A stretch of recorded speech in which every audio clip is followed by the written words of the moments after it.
Bonjour à toutes, bonjour à tous. Vous écoutez Jade FM. Vous nous écoutez en vraie radio sur le 99.7 en modulation de fréquence ainsi que sur www.jadefm.fr.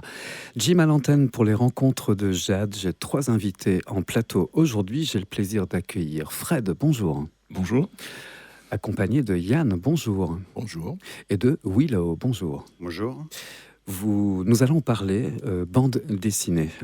Fred, vous êtes président d'une association. Yann, vous en êtes le vice-président. Et Willow, vous participez à cette très belle journée, la 36e édition des Journées de la BD qui vont se dérouler au Pèlerin, cette année encore, les 25 et 26 avril. 36e édition. Oui. On commence à avoir de l'âge. C'est tout un héritage qu'on trimballe aussi avec soi. Oui, c'est un festival qui est né à Rouen, donc à 6 km du Pèlerin. Ça a commencé avec l'Amicale laïque, et au bout de quelques années, c'était devenu trop gros. Donc en 96, il y a une association qui a été créée, l'association des Journées de la BD. Donc c'est les 30 ans de l'association. Et depuis 2019, on a migré au Pèlerin. Et on a retrouvé notre format de festival familial, où on a le temps d'aller discuter avec les dessinateurs. On n'est pas là juste pour prendre un dessin. C'est aussi le temps d'échanger avec eux, de discuter de leur série, des albums, de ce qu'on a aimé, de ce qu'on n'a pas aimé aussi. Et ça permet aussi de découvrir pas mal de thèmes différents en bande dessinée. Mmh. J'ai isolé quelques petites dates sur ce long parcours de votre association. 88, c'est la première édition. 1999, donc un petit bond dans le temps, vous vous délocalisez à Saint-Brévin. 2000, un retour à Rouen. 2002, Franck Margerin qui est invité d'honneur. 2003, Jean-Louis Pêche, 50 auteurs que vous réussissez à réunir pour votre événement. 2005, Franck Margerin qui revient, Lucien de Guieter, Ramaioli, Philippe Lugui, donc des grands noms qui commencent également à fréquenter régulièrement votre festival. Willow, qui cette année sera encore présent. Oui, je suis un régional de l'étape. Moi, je vis à Saint-Jean-de-Boiseau, donc tout à côté. C'est un plaisir de revenir chaque année au festival et de rencontrer le public. Fred, vous évoquiez tout de suite que ce n'est pas que des affiches, ce n'est pas que des bandes dessinées qui sont proposées aux visiteurs, mais c'est également des rencontres. C'est un espace très important d'échange également. En fait, le format des festivals comme le nôtre permettent de prendre un petit peu de temps pour discuter. On n'est pas à Angoulême ou à Quai des Bulles à Saint-Malo, qui reste des très beaux festivals. Bon, Angoulême, c'est un peu compliqué cette année, mais donc, je crois que c'est annulé d'ailleurs. Ça a été annulé. Il y a un festival off qui s'est monté à côté par les auteurs. Et donc sur ce genre de festival comme le nôtre, on peut prendre le temps de discuter. Après, ça dépend de chacun. Il y a des timides des deux côtés de la table, et des fois, on peut échanger facilement. Alors, cette année, ça se déroule également sur 2 jours. Le samedi 25, ça commence à 10h le matin, et la fermeture des portes, c'est 19h. Le dimanche, de 10h à 18h. Et le tarif, l'entrée, c'est 4 €. 4 € pour les adultes. C'est gratuit pour les moins de 12 ans. Yann, qu'est-ce qui fait qu'on se propose comme vice-président dans une association comme celle-ci ? Alors d'abord, je suis un aficionados de la bande dessinée. Je suis du Pèlerin. J'ai baigné dans la bande dessinée depuis tout petit. Et j'avais envie, depuis une dizaine d'années désormais, de m'associer à ce festival qui est aujourd'hui le plus vieux festival de France, 100% bénévole. C'est très important. On en aura cette année, en termes de bénévoles, à peu près 70 personnes, des tout jeunes comme des tout vieux. Mais c'est une ambiance incroyable de voir beaucoup de personnes avec des yeux qui brillent, des rencontres avec des auteurs et le plaisir que les auteurs ont à partager en fait leur vision de leur travail, d'expliquer leurs recherches, etc. Et ça, c'est ces rencontres sont vraiment très intéressantes pour tous nos festivaliers. Mmh. Tout à l'heure, juste avant que cet entretien ne commence, vous nous avez déposé une affiche. C'est une affiche qui a été réalisée par l'invité d'honneur cette année, Franck Bonnet. Alors Franck Bonnet, c'est un monsieur qui a remporté en 91 le prix du meilleur dessinateur amateur au Festival de la BD de Grenoble, qui a fait des études de dessin en génie civil, qui a intégré un cabinet d'architecture également. Ça se ressent dans son dessin. C'est d'une précision assez remarquable. Alors Franck, effectivement, aujourd'hui, c'est un auteur connu, reconnu, et on pense que nous allons avoir beaucoup de festivaliers qui vont venir pour lui, de loin. C'est vrai que son trait est précis. Il fait beaucoup de recherches avant de se lancer sur ces magnifiques bateaux. Sur l'affiche, c'est l'Hermione qui est représentée. C'est quelqu'un de très gentil, très accessible. C'est un plaisir de l'avoir au Festival du Pèlerin.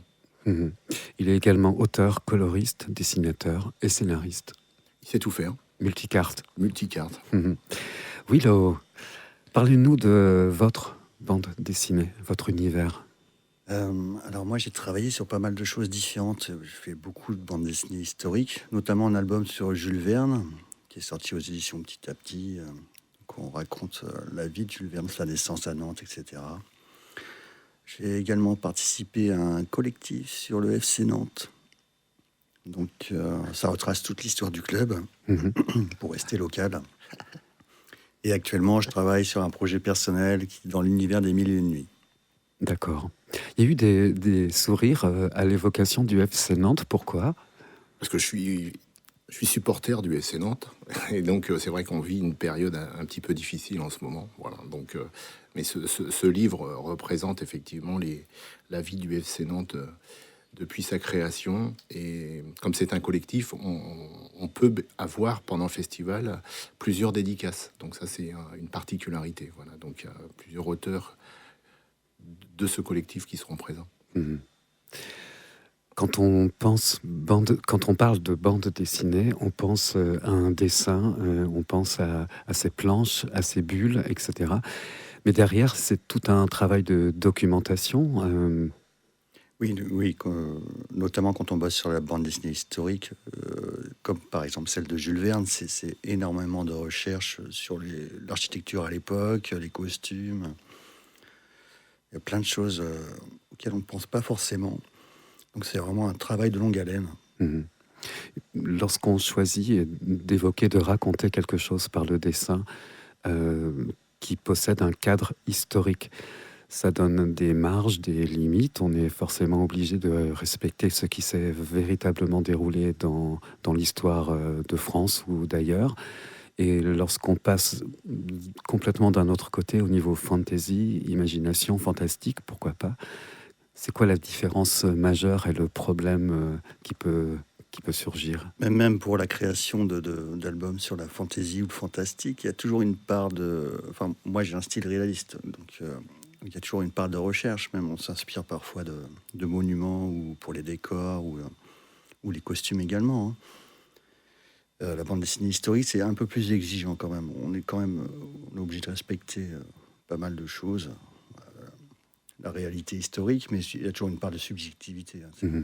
Hein, Cette année, c'est presque 46 auteurs qui vont présenter leur travail.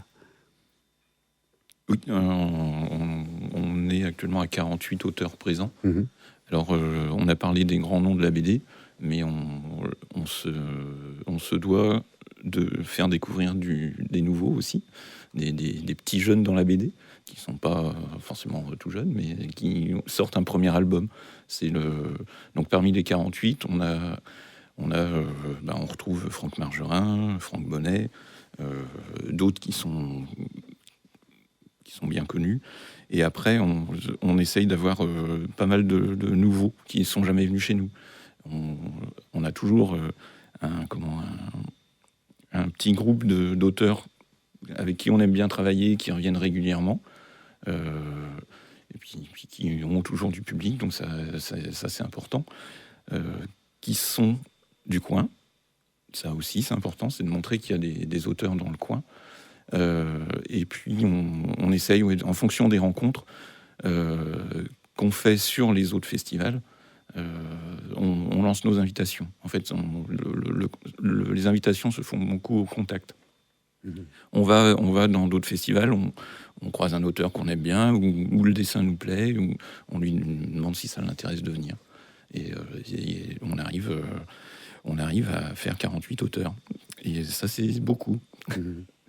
C'est important pour de jeunes auteurs qui font leur premier pas, comme vous le disiez, dans le monde de la bande dessinée, de côtoyer également des auteurs déjà reconnus. Je pense que oui. Enfin oui, à mon avis, oui, mais je vais laisser Willow en parler, c'est peut-être mieux que moi. Oui, bien sûr. Moi, j'ai eu l'occasion de rencontrer des dessinateurs que j'admirais, comme Mobius, quand il était encore de ce monde-là. Donc, c'est assez impressionnant. Et puis c'est des gens très accessibles. Le milieu de la bande dessinée, les auteurs sont vraiment très ouverts. Comment est-ce qu'elle se porte, la bande dessinée, en France aujourd'hui ? Il y a environ 8000 parutions par an. C'est beaucoup trop. C'est énorme. Donc en fait, il y a trop d'auteurs, et donc il y a une certaine précarité dans le monde de la BD.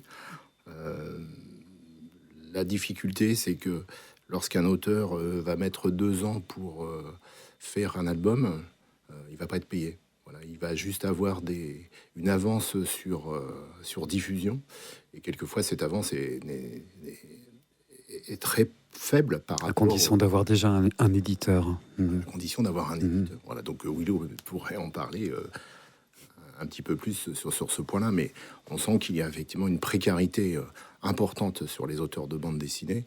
Alors effectivement, il y en a qui sont à l'abri, ceux qui sont là depuis plusieurs années, qui ont déjà beaucoup d'albums, mais pour se lancer dans la bande dessinée aujourd'hui, c'est extrêmement difficile. Est-ce qu'il y a un parcours type, Willow ? Un parcours type, je dirais pas ça. C'est pas évident. En fait, il y a quelques écoles de bande dessinée en France,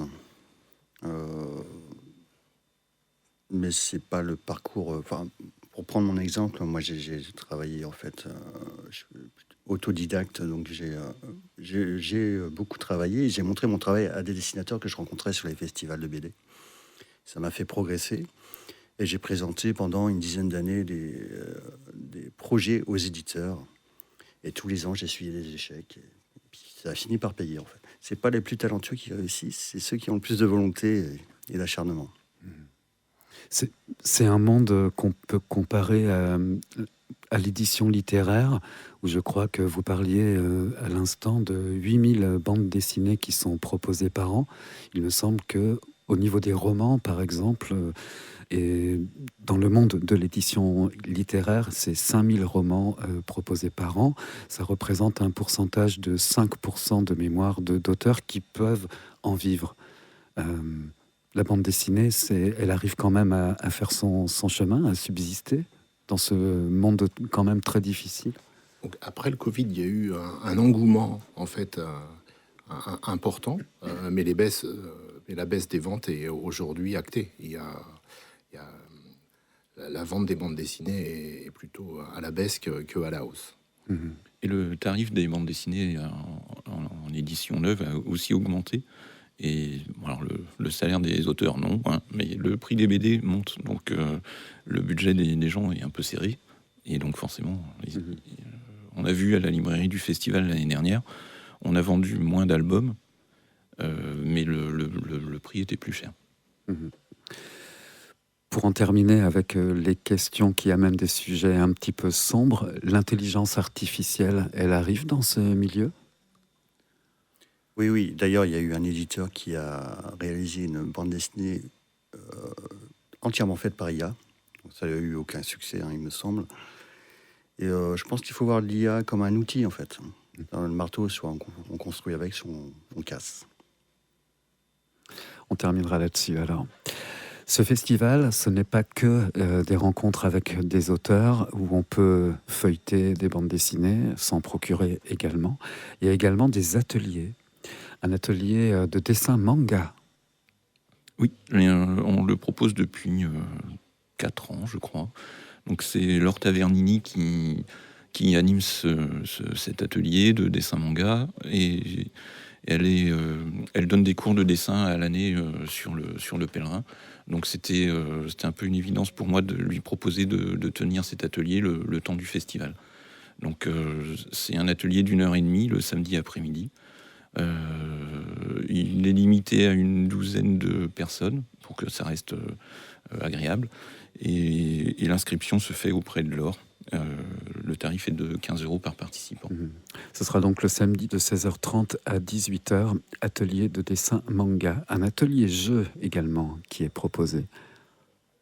Oui, en effet, j'ai découvert à Saint-Malo Comic Strips et j'ai passé ma soirée à jouer avec les auteurs de ce jeu. J'ai passé une soirée incroyablement drôle et j'ai demandé à ces deux créateurs de venir au Pèlerin pour animer leur jeu pendant 2 jours. En fait, c'est ça permet en fait d'explorer les albums de façon différente et on n'a pas besoin d'être dessinateur, on a juste besoin d'être créatif un tout petit peu. Et ça permet de créer une ambiance qui sera unique. Voilà. C'est à découvrir pendant ces 2 jours. Alors qu'est-ce qu'il a de si drôle cet atelier de jeu? En fait, pour expliquer très brièvement, on prend une planche d'album. Chaque joueur, en fait, va recevoir une petite carte de jeu et qui va déterminer une case et qui va devoir faire comprendre aux autres joueurs avec des petites gommettes, un triangle, des carrés, des rectangles, etc. En le schématisant sur la table, quelle est la case qu'il doit gérer. Voilà. Donc avec des fausses pistes, etc. Et c'est vraiment très rigolo et on passe vraiment un bon moment. Voilà. Vous venez de me faire rappeler un souvenir d'enfance. Il y avait une émission à la télévision, il me semble que ça s'appelait Du tac au tac, je ne suis pas trop sûr de ça, où plusieurs dessinateurs reconnus étaient invités. Il y avait un cache et on laissait dépasser simplement un petit bout de dessin et le dessinateur suivant devait greffer son œuvre sur ce dessin-là. Ça vous parle, cette émission ?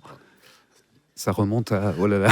C'est au siècle dernier, mais oui, ça me parle. Oui, tout à fait, ouais. Bien sûr, je vous confirme, c'était au siècle dernier. Ouais. Oui, ça me parle. C'était très agréable, surtout quand, en étant spectateur, on savait ce qui était caché, en fait. Donc, lorsque le nouvel auteur commençait à dessiner, on voyait qu'il partait dans tous les sens et qu'il n'y avait pas un suivi. Et le rendu final était incroyablement drôle, très souvent. Voilà. Il y aura également une table ronde le samedi à 14h30 et d'ailleurs on aura le plaisir de pouvoir la relayer en direct sur notre antenne. Et oui, c'est le samedi 14h30. Et puis également des remises de prix. Oui, alors, tous les ans, depuis très très longtemps, déjà à Rouen, on le faisait. Le samedi, on remet le prix Vic et Vicky, journée de la BD. Là, ça nous permet de mettre en avant un jeune auteur, le fameux jeune auteur dont je parlais tout à l'heure. Donc, on sélectionne les albums de tous nos jeunes auteurs, c'est-à-dire qu'il faut qu'ils aient 2 à 3 BD maximum d'éditer. On fait lire ça à nos bénévoles et on vote pour celui qu'on a préféré. Alors, il y a un jury alors donc. C'est un jury, mais c'est au feeling. Hein. On veut que l'auteur soit présent. Donc c'est très court. Et on lui remet son prix. Donc on lui remet 200 € avec notre partenaire, les éditions Petit Louis. Et c'est un coup de pouce. On va pas lui sauver sa carrière, hein, mais c'est un coup de pouce qu'on veut donner à un jeune auteur. Donc déjà, il touche un petit peu de sous. Et ça permet de mettre en avant sur le festival. Et par expérience, on voit que une fois qu'on a annoncé qu'il avait gagné le prix, les gens s'y intéressent beaucoup plus. Les gens vont voir la librairie du festival, ce que c'est, ils feuillettent, et puis après ils vont rencontrer les auteurs. Et puis on a donc ça c'est alors ça peut être une jeune autrice, hein. J'ai dit jeune auteur, mais ça peut être une jeune autrice. Il y en a encore. Le dimanche à 16h, on remet le prix du concours de planche. Le concours de planche, c'est un concours de dessin qu'on organise chaque année. On le lance en fin d'année et les dessinateurs amateurs ont environ 3 mois pour réaliser une bande dessinée avec une couverture et une histoire qui tient sur 2 pages sur un thème qu'on leur donne. Cette année, c'était un trésor de pirates. Et donc, on donne un prix aux lauréats de chaque catégorie. Donc, il y a des belles réalisations. Pardon. Et c'est des très beaux encouragements, en tout cas, pour continuer. Ouais. C'est l'objectif.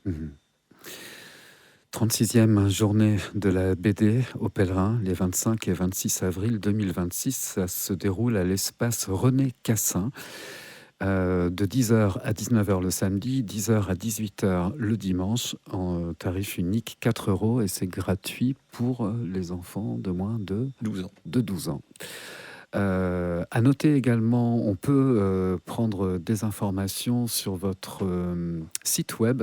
Vous tapez www.journeebd.fr et on tombe sur votre site web. Et alors attendez, est-ce que j'avais également journeebd@free.fr? Ça c'est pour vous écrire. Ça c'est notre petite adresse mail. Ouais. Et si on tape sur n'importe quel moteur, les journées de la BD, on tombe sur nous. Qu'est-ce qu'on pourrait rajouter avant la fin de cet entretien? Il y a une tombola. Ah, oui, et une tombola un peu particulière, puisque en fait, l'affiche du festival a été reproduite sur un papier graphique rehaussé, et ça va permettre en fait chaque jour d'avoir en fait cette affiche dédicacée par 20-25 auteurs présents. Un collector déjà alors. C'est un collector unique. On vous souhaite un très bon festival. Quant à moi, je vous retrouve samedi 14h30 sur l'antenne en direct de Jade FM. On installera un studio mobile au Pèlerin, donc. C'est une grande première pour nous. Oui, eh ben, pour nous aussi. Et on est très fiers. Nous, on est ravis en tout cas d'aller vous voir, j'allais dire, sur place, vraiment. Et on se dit à samedi, 36e édition des Journées de la bande dessinée au Pèlerin, samedi 25, dimanche 26 avril. Et ça ouvre à 10h. Merci encore. Merci à vous. Merci.